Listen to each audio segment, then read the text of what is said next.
సమస్యలను వెంటనే మున్సిపల్ కార్మికుల సమస్యలను వెంటనే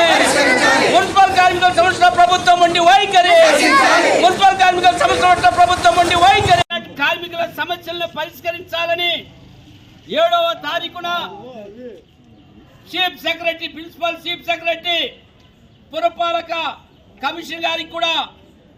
సెమినార్ నోటీస్ ఇవ్వడం జరిగింది. 27వ తేదీ లోపు రాష్ట్ర నాయకత్వాన్ని చర్చలకు పిలిచి సామరస్యంగా జగన్మోహన్ రెడ్డి ప్రభుత్వం సంబంధించిన మంత్రులు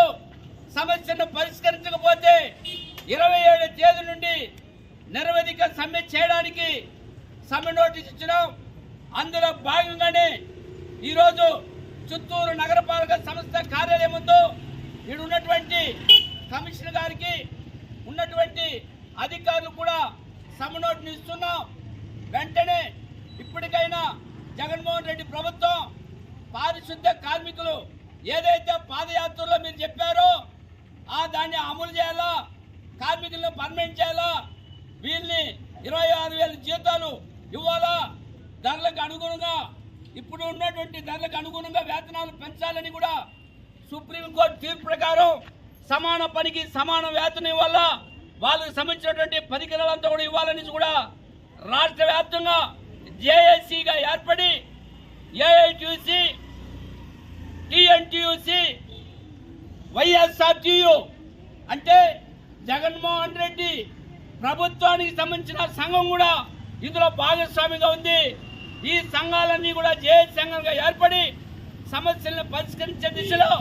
సమ్మె నోటీస్ ఇవ్వడం జరిగింది. వెంటనే ప్రభుత్వం స్పందించి